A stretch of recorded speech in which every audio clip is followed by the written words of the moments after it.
Hello, my dear friends. A very good afternoon to all of you and a very warm welcome to the channel Online शिक्षण। मैं हूं आपके साथ अंजलि बालियान और आप सभी साथियों का स्वागत करती हूं। सो माय डियर फ्रेंड्स, कल हमने सामाजिक अध्ययन का अति लघु प्रश्नों की मैराथन का पार्ट 1 कंप्लीट कर लिया था। आज ये पार्ट 2 रहने वाला है।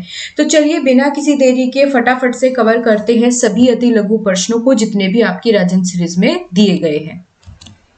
और गाइस, अगर आपने पिछली क्लासेस को नहीं देखा है, मैराथन क्लासेस आपको अभी तक नहीं मिली है, तो मैंने नीचे कमेंट बॉक्स में लिंक पिन कर दिया है। वहां से आप पूरी प्लेलिस्ट को देख पाएंगे एक साथ, सारी मैराथन हर एक सब्जेक्ट की। तो चलिए, हमने 50 क्वेश्चन कल की क्लास में कवर कर लिए थे। अब इसको आगे बढ़ाते हैं। क्वेश्चन नंबर 51, जनगणना 2011 के अनुसार भारत में स्त्री पुरुष अनुपात क्या है? तो ये क्वेश्चन तो हमने कल भी डिस्कस कर लिया था कि 1000 पुरुषों पर 943 महिलाएं भारत में है, और ये जो है अनुपात है स्त्री और पुरुषों का। स्त्री कितनी है? 943, कितने पुरुषों पर? 1000। तो ये रहा अनुपात स्त्री पुरुष का भारत की जनगणना 2011 के अनुसार। 2011 की जनगणना के अनुसार भारत में जनसंख्या घनत्व यहाँ पूछा है। ये तो था स्त्री पुरुष का अनुपात। अब यहाँ बात करिए जनसंख्या घनत्व। तो ये कितना है? 382 व्यक्ति प्रति वर्ग किलोमीटर, यानी 1 वर्ग किलोमीटर में कितने व्यक्ति है उसको ही हम जनसंख्या घनत्व कहते हैं। तो 382 व्यक्ति प्रति वर्ग किलोमीटर, ये हो जाएगा जनसंख्या घनत्व। और जनसंख्या की दृष्टि से अगर विश्व में भारत का स्थान अगर बात करें तो वो कौन सा है? जनगणना 2011 के अनुसार दूसरा स्थान है। हालांकि अब तो फिलहाल की जनसंख्या अगर देखे, जनगणना हो तो जाने तो एक बार पता चल जाएगा कि हमारा देश चाइना को भी पीछे छोड़ चुका है। हमारे देश की सबसे ज्यादा जनसंख्या हो गई है। लेकिन आपको याद वो रखनी है जो आपके एग्जाम में जिस तरीके से पूछे जाएगा, ठीक है। तो दूसरे नंबर पर है, चीन के बाद दूसरा भारत आता है। भारत में सर्वाधिक साक्षरता वाला राज्य कौन सा है? तो वन एंड ओनली केरला है ना। केरल एकमात्र ऐसा राज्य है, या यूं कह लो कि पहला सर्वाधिक साक्षरता वाला राज्य है। निम्न राज्यों में से कम जनसंख्या घनत्व किस राज्य का है? सबसे कम जनसंख्या घनत्व कौन से राज्य का है वो आपसे यहाँ पूछा गया है। तो अरुणाचल प्रदेश। कौन सा? अरुणाचल प्रदेश का जनसंख्या घनत्व सबसे कम है, याद रख पाएंगे आप। और अगर यही आपसे पूछ ले कि सर्वाधिक जनसंख्या घनत्व कौन से राज्य का है, तो दोनों को मैं एक बार आपको ट्रिक से याद करवा देती हूँ। आपको याद रखना है कि पश्चिम चला अरुण। क्या रखना है? पश्चिम चला अरुण, ठीक है। पश्चिम चला अरुण, अगर आप इसको याद रखेंगे तो दोनों ही आपके याद हो जाएंगे। पश्चिम बंगाल जहां सर्वाधिक जनसंख्या घनत्व है, ठीक है। सर्वाधिक जनसंख्या घनत्व वाला राज्य कौन सा हो गया? पश्चिम बंगाल। और अरुणाचल प्रदेश जिसमें सबसे कम जनसंख्या है, ठीक है। सबसे कम जनसंख्या घनत्व है वो कौन सा हो गया? अरुणाचल प्रदेश। याद रख पाएगा। तो पश्चिम चलो अरुण, पश्चिम बंगाल में सर्वाधिक जनसंख्या घनत्व और अरुणाचल प्रदेश में सबसे कम जनसंख्या घनत्व है। नेक्स्ट क्वेश्चन है, भारत में ग्रामीण जनसंख्या का प्रतिशत कितना है? तो देखो, भारत जो है वो गांव का देश है। आधे से ज्यादा जनसंख्या गांव में रहती है, जो कि 68.8% है। याद रख पाएंगे आप? बिल्कुल याद रखना, ठीक है। 68.8। आगे चलते हैं, किस स्थान में जनसंख्या घनत्व न्यूनतम पाया जाता है? ये क्या पूछ लिया यहाँ पर? किस राज्य में जनसंख्या घनत्व न्यूनतम पाया जाता है? देखो, इसमें यहाँ पर गलत आंसर दिया गया है। यहाँ पर अरुणाचल प्रदेश ही हो गया, क्योंकि सेम क्वेश्चन आपसे पूछा गया है, ठीक है। अरुणाचल प्रदेश, तो यहाँ पर अरुणाचल प्रदेश का ही सबसे कम जो है वो जनसंख्या घनत्व है, ठीक है। जनसंख्या घनत्व न्यूनतम कहाँ का है? अरुणाचल प्रदेश, कंफ्यूज नहीं होना है। नेक्स्ट है, किस राज्य में महिला साक्षरता सर्वाधिक पाई जाती है? तो सर्वाधिक साक्षरता है कहाँ की? केरल की। तो जाहिर सी बात है महिला भी साक्षर सबसे ज्यादा कहाँ होगी? केरल में। तो सर्वाधिक साक्षरता कहाँ है? केरल में है, महिलाओं की भी। 2011 की जनगणना के अनुसार भारत में लिंगानुपात कितना है? तो 943 महिलाएं प्रति 1000 पुरुष, ये आपको बताना होगा, ठीक है। अलग अलग तरीके से करके इन्होंने क्वेश्चन पूछ लिया है, पर आंसर थोड़ा ही न बदल जाएगा। अगला क्वेश्चन है, वर्तमान में भारत में जन्म दर तथा मृत्यु दर प्रति 1000 कितनी है? यानी 1000 बच्चों पे जो है वो जन्म दर और मृत्यु दर कितनी है? देखो, जन्म दर की अगर बात करें तो 21.8 प्रति 1000, 21.8 प्रति 1000, ये किसकी दर है? ये है यहाँ पर जन्म दर। वहीं मृत्यु दर की बात करें तो वो है 7.1 प्रति हजार, 7.1 प्रति हजार, ठीक है, पर 1000। अगला है 2011 की जनगणना के अनुसार भारत की साक्षरता दर कितनी है? तो चलिए देख लेते हैं। ये है 73%, जिसमें अगर बात करें कि महिलाओं की कितनी है, पुरुषों की कितनी है, तो महिलाओं की है 64.6% और पुरुषों की है 90.8%। ये तो मुझे थोड़ा गलत लग रहा है, इतनी भी ज्यादा जनसंख्या नहीं है पुरुषों की हमारे देश में, सॉरी साक्षरता। रुको एक सेकंड, मैं इसको करेक्ट कर देती हूँ, गलत दिया गया है यहाँ पर। देखो आधी से ज्यादा जानकारी तो इसमें गलत रहती है। सबसे पहले तो आप यही करेक्ट कर लो कि जो भारत की साक्षरता दर है ना, वो 74.04% है भारत की जनसंख्या की साक्षरता दर, ठीक है। देश में साक्षरता दर कितनी है हमारे? 74.04%। समझ में आई बात? अब इसमें से अगर हम बात करें कि महिलाओं की कितनी है, पुरुषों की कितनी है, तो चलो देख लेते हैं। एम से मैं डिनोट करूंगी मेल और एफ से डिनोट करूंगी फीमेल की। सबसे पहले हम देखते हैं यहाँ पर कि मेल की कितनी है, ठीक है। मेल की कितनी है? तो मेल की यानी पुरुषों की साक्षरता दर है 82.14।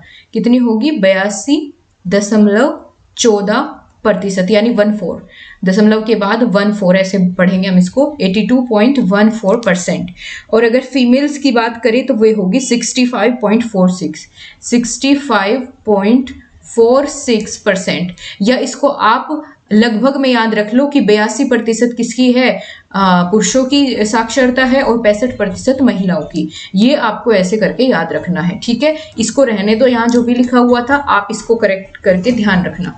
अच्छा, आपको पता है कि पहली जनगणना कब हुई थी? क्या किसी को ये जानकारी है? तो पहली जनगणना 1872 में हुई थी।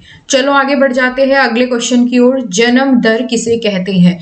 तो प्रति हजार जनसंख्या पर या प्रति हजार जन्म लेने वाले बच्चों की संख्या, बच्चों पर जन्म लेने वाले बच्चों की संख्या को जन्म दर कहता है। यानी प्रति हजार जनसंख्या पर जन्म लेने वाले बच्चे कितने हैं, उनकी संख्या को ही जन्म दर कहते हैं। समझ में आई बात कि जन्म लेने वाले प्रति हजार जनसंख्या पर कितने बच्चे हैं। और मृत्यु दर किसे कहेंगे? तो प्रति हजार जनसंख्या पर जन्म लेकर अपना जीवन यापन कर मृत्यु प्राप्त करने वाले व्यक्तियों की संख्या को मृत्यु दर कहते हैं, ठीक है। मृत्यु दर यानी कितने मरे, प्रति हजार जनसंख्या पर कितने लोग जो है मृत्यु को प्राप्त हो गए, तो उनकी संख्या को ही हम क्या कहते हैं? मृत्यु दर कहते हैं। प्रति हजार जनसंख्या पर जन्म लेकर अपना जीवन यापन कर मृत्यु प्राप्त करने वाले व्यक्तियों की संख्या को ही हम मृत्यु दर कहते हैं। नेक्स्ट क्वेश्चन है, अलीगढ़ मुस्लिम विश्वविद्यालय की स्थापना किसके द्वारा तथा कब की गई थी? तो सन 1875 में सर सैयद अहमद खां, ध्यान रखना कौन है? सर सैयद अहमद खां के द्वारा अलीगढ़ में मुस्लिम एंग्लो ओरिएंटल कॉलेज की स्थापना की गई थी, जो 1920 में अलीगढ़ मुस्लिम विश्वविद्यालय के रूप में फिर स्थापित हो गया था। याद रख पाएंगे? बिल्कुल। भारतीय राष्ट्रीय कांग्रेस की स्थापना कब और किसने की थी? तो ध्यान रखना, बड़ा इंपॉर्टेंट क्वेश्चन है, आपका एमसीक्यू में पूछा जा चुका है। तो भारतीय राष्ट्रीय कांग्रेस की स्थापना की थी A.O. ह्यूम ने 1885 ईस्वी में। ओके। अच्छा, उस समय जो वायसराय थे वो कौन थे, ये भी पूछ लिया जाता है। तो इस समय वायसराय कौन था? तो वायसराय था इस समय पर डफरिन। कौन था? डफरिन। लॉर्ड डफरिन कह लो या डफरिन, ये भी पूछा जा सकता है आपसे, डफरिन। समझ में आई बात? बिल्कुल। तो क्लियर हो गया। 28 दिसंबर 1885 को भारतीय राष्ट्रीय कांग्रेस या भारतीय राष्ट्रीय कांग्रेस की स्थापना हुई थी।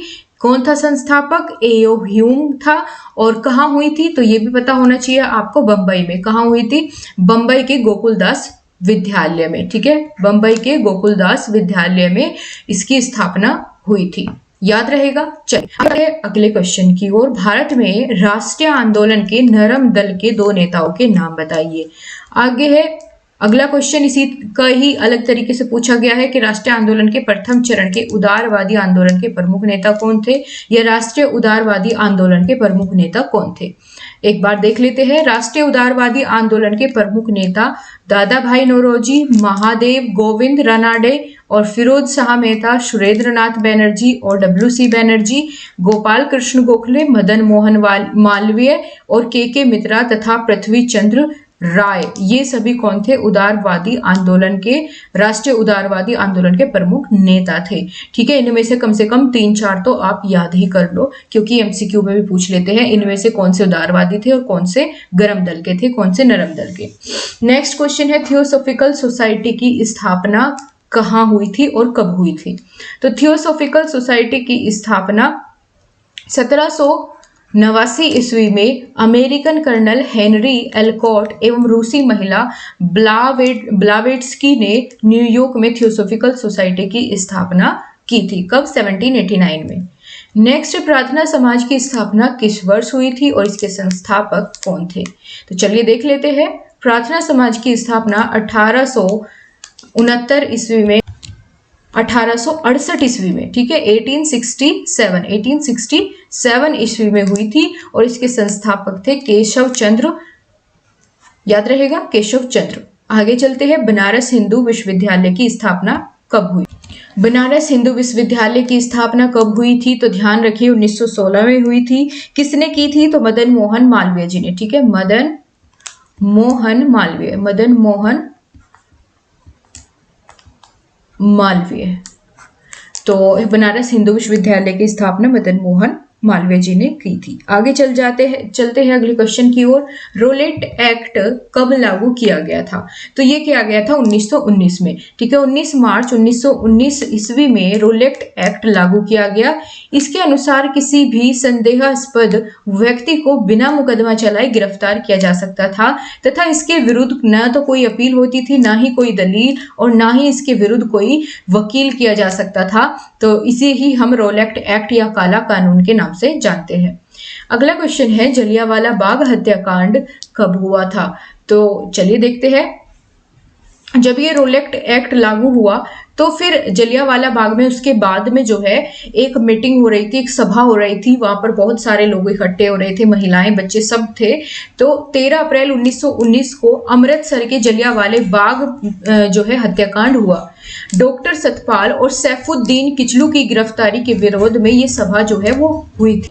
जैसे ही इस बात का पता अंग्रेजी अधिकारी जनरल डायर को पता चला तो उसने वहां पर अंधाधुंध जो है गोलियां चलवा दी और जलियांवाला बाग हत्याकांड के विरोध में महात्मा गांधी ने केसर ए हिंद की उपाधि को त्याग दिया था और जमुना लाल बजाज ने राय बहादुर एवं रविंद्रनाथ टैगोर ने सर की उपाधि वापस लौटा दी थी अंग्रेजी सरकार को कि वैसे तो आप हमें उपाधि दे रहे हो और वैसे ही हमारे लोगों की हत्या कर रहे हो। तो ये तीनों याद रखना है कि किस किस ने, महात्मा गांधी जी ने केसर ए हिंद की, रविंद्रनाथ टैगोर ने सर की और जमुना लाल बजाज ने राय बहादुर की उपाधि वापस लौटा दी थी। अगला क्वेश्चन है, रामकृष्ण मिशन के कार्य क्या क्या थे?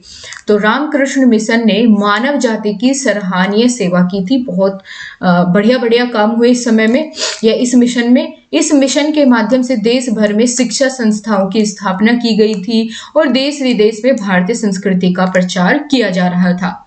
नेक्स्ट, रोलेट एक्ट क्या था? तो रोलेट एक्ट, जिसको हमने काला कानून बोला, वो रोलेट एक्ट ब्रिटिश संसद द्वारा पास किया गया एक कानून था जिसमें बिना वकील, बिना दलील है ना किसी को भी गिरफ्तार किया जा सकता था। उसे ही रोलेट एक्ट का नाम दिया गया। असहयोग आंदोलन क्यों चलाया गया था? इसके पीछे क्या कारण थे? तो चलिए देख लेते हैं। महात्मा गांधी ने 1 अगस्त 1920 को असहयोग आंदोलन चलाया था। इसके 2 मुख्य कारण थे। कौन कौन से? पहला तो ब्रिटिश सरकार द्वारा लगाए गए जो रोलेट एक्ट इन्होंने चलाया था उसका विरोध करना, और दूसरा था जलियांवाला बाग हत्याकांड का विरोध करना। तो इसलिए इन्होंने क्या चलाया? यहाँ पर असहयोग आंदोलन चलाया था। आगे है, खिलाफत आंदोलन क्या था? ये भी बहुत पूछा जाता है, इंपॉर्टेंट है। चलिए देख लेते हैं। खिलाफत आंदोलन की अगर बात करें तो भारत में जो मुसलमान थे वे टर्की के सुल्तान को इस्लाम का खलीफा मानते थे। प्रथम युद्ध के दौरान या प्रथम विश्व युद्ध के दौरान जब ब्रिटिश शासन ने टर्की साम्राज्य का विघटन कर डाला, इससे भारतीय मुसलमान नाराज हो गए कि क्योंकि वे तो वहां के जो शासक था, सुल्तान था, उसको खलीफा मानते थे। अब वहां अंग्रेजों ने राज कर लिया तो इस बात से वे नाराज हो गए। अतः भारतीय मुसलमानों ने अंग्रेजों के खिलाफ खिलाफत आंदोलन जो है वो शुरू कर दिया था। आगे चलते हैं, साइमन कमीशन क्या था, इसका विरोध क्यों हुआ। तो साइमन कमीशन, भारत छोड़ो, साइमन कमीशन वापस जाओ, ये नारे लगाते हुए किनकी हत्या कर दी गई थी, लाला लाजपत राय जी की। तो चलो देख लेते हैं एक बार ये था क्या साइमन कमीशन। तो 3 फरवरी 1928 ईस्वी साइमन कमीशन भारत आया था। ठीक है, 3 फरवरी 1928 को साइमन कमीशन भारत आया। इसे व्हाइट मैन कमीशन भी कहा गया, क्योंकि इस कमीशन में पूरी तरह से अंग्रेजी लोग ही शामिल थे और इसमें भारतीय सहमति नहीं थी। फलतः कांग्रेस ने प्रस्ताव पारित करके इसके विरोध का निर्णय लिया कि भैया जब ये हमारे देश के लिए नियम बनाने आए हैं और हमारे देश के इस संगठन में कोई भी व्यक्ति नहीं है तो ये कैसे ही नियम बनाएंगे। तो इन्होंने उसका विरोध करना शुरू कर दिया और उसको कहा व्हाइट मैन कमीशन। तो 30 अक्टूबर 1928 को लाहौर में साइमन आयोग के विरुद्ध प्रदर्शन करते समय पुलिस की लाठी से लाला लाजपत राय जी घायल हो गए थे और बाद में उनकी फिर मृत्यु हो गई थी। ठीक है, पूरा जो किस्सा था, आई होप आपको समझ में आ गया होगा साइमन कमीशन के बारे में। अगला क्वेश्चन है, 1857 की क्रांति कहां से प्रारंभ हुई थी, कहां से शुरू हुई थी। तो ये तो हमने पहले भी डिस्कस किया था कि मेरठ से प्रारंभ हुई थी। ठीक है, 1857 की क्रांति 10 मई 1857 को मेरठ से प्रारंभ हुई थी। अगला क्वेश्चन है, 1857 के स्वाधीनता संग्राम के 4 प्रमुख नेताओं के नाम लिखो। जो 4 प्रमुख नेता है वो कौन कौन से हैं। नेत्री कहते तो आप इसमें रानी लक्ष्मीबाई जी का भी नाम लिखते। तो चलिए देख लेते हैं कौन कौन है। तांत्या टोपे, नाना साहेब, मंगल पांडे और बहादुर शाह जफर। ये सारे नेताओं ने कौन कौन से स्थान पर नेतृत्व किया था अपनी सेना का, ये मैंने आपको ट्रिक से याद कराया हुआ है मैराथन क्लास में। अगर नहीं देखी आपने सामाजिक अध्ययन की थ्योरेटिकल मैराथन तो उसको जरूर देख लेना, नीचे प्लेलिस्ट का लिंक दे दिया है मैंने कमेंट बॉक्स में, वहां से आप देख पाएंगे। मंगल पांडे कौन थे और मंगल पांडे को फांसी कब दी गई थी, बड़ा महत्वपूर्ण सवाल है दोस्तों, ध्यान रखिएगा। मंगल पांडे जो है वो बैरकपुर छावनी के सैनिक थे। 29 मार्च 1857 को मंगल पांडे नामक सैनिक ने बैरकपुर में गाय की चर्बी मिले कारतूस को मुंह से काटने से बिल्कुल साफ मना कर दिया था कि हम इसे नहीं खोलेंगे और मुंह से तो बिल्कुल भी नहीं। तो इसके फलस्वरूप उन्हें गिरफ्तार कर लिया गया और 8 अप्रैल 1857 को फांसी भी दे दी गई। आगे चलते हैं, 1857 ईस्वी में बैरकपुर छावनी में 2 ब्रिटिश अधिकारियों की हत्या करने वाले सैनिक कौन थे, तो वो मंगल पांडे थे, है ना। एक तो इन्होंने मना कर दी और ऊपर से जब इनका विरोध किया जाने लगा, मंगल पांडे जी को फांसी की सजा तो इस वजह से हुई थी, खास करके एक तो वो बात को मना किया इन्होंने कारतूस खोलने से, ऊपर से 2 ब्रिटिश अधिकारियों की भी हत्या कर दी थी। तो इस वजह से फिर इनको फांसी दे दी गई अंग्रेजों के द्वारा। चलिए फिर आगे बढ़ जाते हैं, बहादुर शाह जफर कौन थे। तो ये दिल्ली के कौन थे, शासक थे, सम्राट थे उस समय पर। 1857 की क्रांति के दौरान अंतिम मुगल सम्राट और दिल्ली के शासक बहादुर शाह जफर थे। नेक्स्ट, तांत्या टोपे कौन थे और तांत्या टोपे को फांसी कब दी गई। देखो, तांत्या टोपे का वास्तविक नाम था रामचंद्र पांडुरंग। क्या था, रामचंद्र पांडुरंग। कई बार ये नाम भी पूछ लिया जाता है। और 18 अप्रैल 1859 को शिवपुरी में अंग्रेजों द्वारा इन्हें फांसी पर लटका दिया गया। ठीक है, 18 अप्रैल 1859 को यहाँ पर इनको फांसी दे दी गई थी। अगला क्वेश्चन है थियोसॉफिकल सोसाइटी से, ये इंपॉर्टेंट क्वेश्चन आपके लिए हो सकता है। थियोसॉफिकल सोसाइटी का मुख्यालय भारत में कहाँ स्थापित हुआ था, तो आपको पता होना चाहिए एनी बेसेंट का इसमें बहुत बड़ा योगदान रहा। तो थियोसॉफिकल सोसाइटी का मुख्यालय भारत के अडियार यानी चेन्नई में स्थापित हुआ। श्रीमती एनी बेसेंट एक आयरिश महिला थी जो 1893 यानी 1893 में थियोसॉफिकल सोसाइटी की अध्यक्ष बनी थी। आगे चलते हैं, आर्य समाज के प्रमुख ग्रंथ का नाम लिखिए और इसकी रचना किसने करी थी। तो चलिए देख लेते हैं, बहुत अच्छा क्वेश्चन है। आर्य समाज का जो प्रमुख ग्रंथ था उसका नाम था सत्यार्थ प्रकाश। क्या नाम है, सत्यार्थ प्रकाश, और जिसकी रचना स्वामी दयानंद सरस्वती जी ने की थी। किसने की थी, स्वामी दयानंद सरस्वती। नाम क्या था, सत्यार्थ प्रकाश। बहुत बढ़िया। जेट वायुधारा किसे कहते हैं, पेपर में आया हुआ क्वेश्चन है। तो वायुमंडल में जो बहने वाली तेज हवाएं होती है और जो पश्चिम से पूर्व की ओर बहती है उन्हें ही हम क्या कहते हैं, जेट वायुधारा। यानी पश्चिम से पूर्व की ओर जो तेज हवाएं बहती है उनको हम क्या कहते हैं, जेट वायुधारा कहते हैं। अगला क्वेश्चन है, रामकृष्ण मिशन की स्थापना किसने की थी? तो रामकृष्ण मिशन की स्थापना करी थी स्वामी विवेकानंद जी ने। किसने? स्वामी विवेकानंद जी ने। याद रहेगा, बिल्कुल याद रखना है आपको, है ना। रामकृष्ण मिशन हो गया, आर्य समाज हो गया, इन सब की स्थापना कब और किसने की थी, ये तो आपको बिल्कुल अच्छे से याद होना चाहिए। अगला क्वेश्चन आ जाता है बहुत ही महत्वपूर्ण कि गांधी जी ने असहयोग आंदोलन किस वर्ष प्रारंभ किया था? तो पेपर में पूछा गया प्रश्न है, 1920 ईस्वी में गांधी जी ने अपना असहयोग आंदोलन शुरू कर दिया था। स्वराज हमारा जन्मसिद्ध अधिकार है, हम इसे लेकर कहेंगे रहेंगे, ये किसका कथन है या किसका नारा था? तो ये पंडित बाल गंगाधर तिलक जी का नारा था। ठीक है, बाल गंगाधर तिलक जी का नारा था कि स्वराज हमारा जन्मसिद्ध अधिकार है, हम इसे लेकर रहेंगे। होम रूल आंदोलन के प्रमुख नेता कौन कौन थे? तो देखो एनी बेसेंट का इसमें बड़ा योगदान था और साथ साथ में बाल गंगाधर तिलक जी और एनी बेसेंट, इन दोनों नेताओं का प्रमुख नेता थे होम रूल लीग के, होम रूल आंदोलन के। भारत छोड़ो आंदोलन कहाँ से प्रारंभ हुआ? तो ये बंबई से प्रारंभ हुआ। याद रखिएगा कहाँ से प्रारंभ हुआ था ये आंदोलन? बंबई से। प्रथम पंचवर्षीय योजना कब लागू की गई थी? तो चलिए देख लेते हैं। 1951 में प्रथम पंचवर्षीय योजना प्रारंभ हुई थी और कब तक चली? तो 1956 तक चली। ठीक है, 1951 में शुरू की गई और 1956 तक चली। ये कौन से मॉडल पर आधारित थी, ये भी आप थोड़ा सा ध्यान रख लीजिएगा। तो ये हेराल्ड डोमर मॉडल पर आधारित थी। ठीक है, हेराल्ड डोमर मॉडल पर ये आधारित थी और इसमें कृषि पर बहुत फोकस किया गया था। पहली पंचवर्षीय योजना में खासकर कृषि पर बहुत फोकस किया गया था। चलिए जी आगे देख लेते हैं। भारत में चांदी मुख्यतः किस प्रदेश में पाई जाती है? तो भारत में चांदी मुख्यतः राजस्थान राज्य में पाई जाती है। आगे बढ़ जाते हैं। ये महोत्सव से संबंधित क्वेश्चन पूछा गया है कि सुलह कुल महोत्सव कहाँ मनाया जाता है? तो ये उत्तर प्रदेश के आगरा शहर में मनाया जाता है। क्या? सुलह कुल महोत्सव। याद रख पाएंगे। उत्तर प्रदेश का राजकीय पक्षी क्या है? तो इसका राजकीय पक्षी है उत्तर प्रदेश का, यूपी का सारस। ये इसको क्रोंच या क्रेंच भी कहा जाता है। ठीक है, सारस। विश्व ओजोन दिवस कब मनाया जाता है? तो बहुत अच्छा क्वेश्चन है। 16 सितंबर को, बहुत बार ये आ चुका है। ठीक है, 16 सितंबर को विश्व ओजोन दिवस मनाया जाता है। अच्छा, ओजोन दिवस में जो छेद है उसकी खोज किसने करी थी? तो एडवर्ड जेनर ने की थी। ओजोन परत की मोटाई किस इकाई में मापते हैं? तो ओजोन परत की मोटाई की इकाई क्या होती है? डॉप्सन होती है। ठीक है, यहाँ पर लिख लेना डॉप्सन। डॉप्सन इकाई होती है जिसमें हम मोटाई मापते हैं किसकी? ओजोन लेयर की।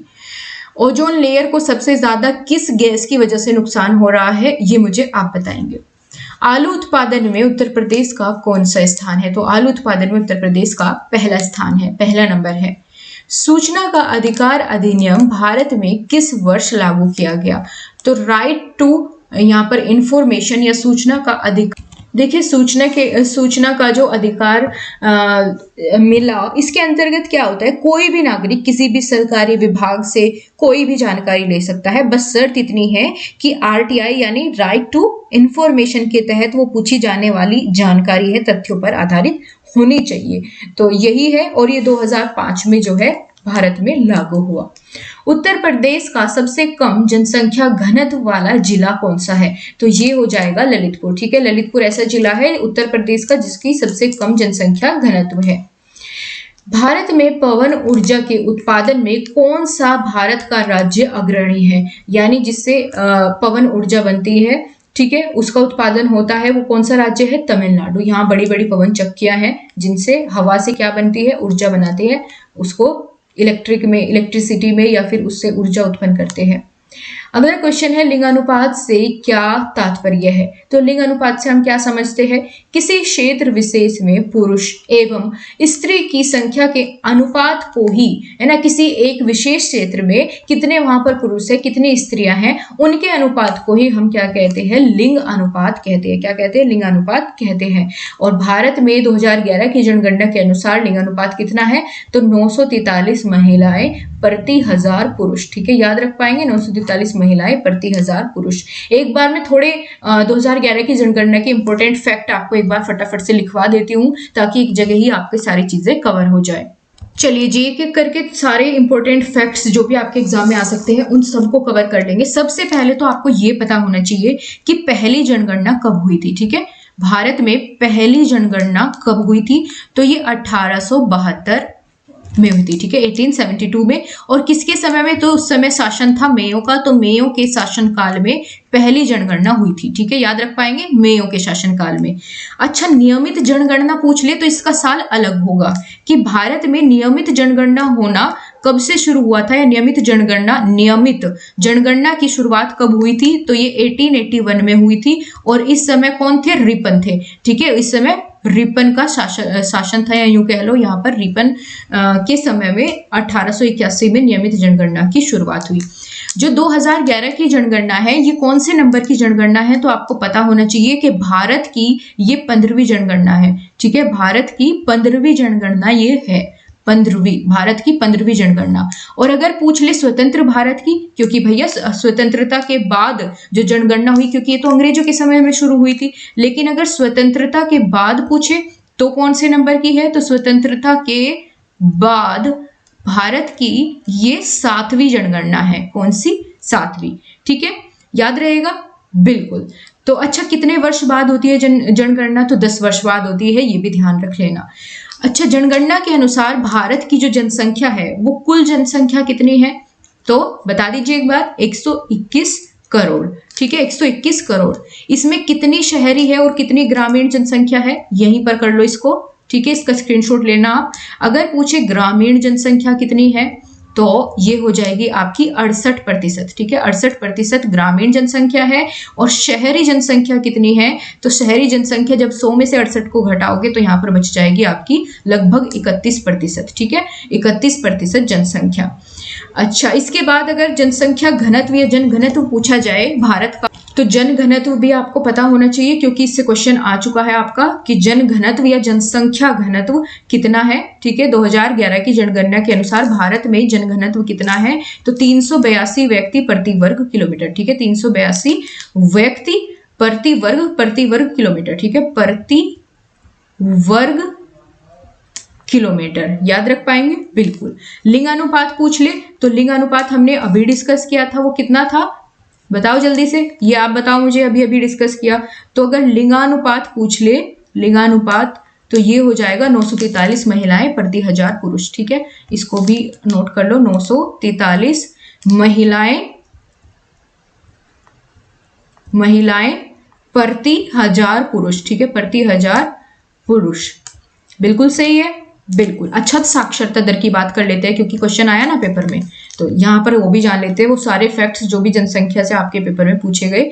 साक्षरता दर अगर पूछे कितनी है, तो पूरे भारत की हमने डिस्कस करी कि लगभग 74% है ना, 73.7 कुछ करके ऐसे है। तो हम अगर उसको एक राउंड अप फिगर में देखें तो 74%। ठीक है, जिसमें पुरुषों की कितनी है और महिलाओं की, मेल की कितनी है और फीमेल की कितनी है, वो देख लेते हैं।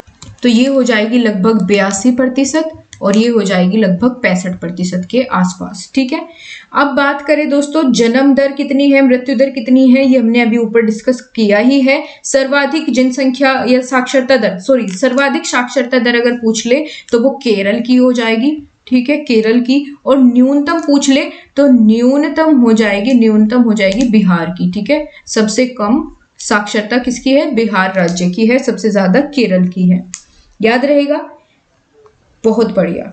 चलिए, तो फिर यहीं तक हम अपना ये रखेंगे आज की क्लास को, क्योंकि हमने सारे अति लघु प्रश्नों को पूरा कर लिया है।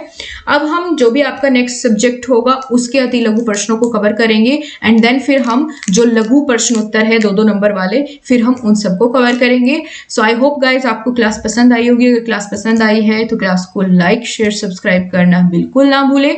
मिलते हैं आपसे अगली क्लास के साथ, तब तक के लिए नमस्कार, जय हिंद, वंदे मातरम।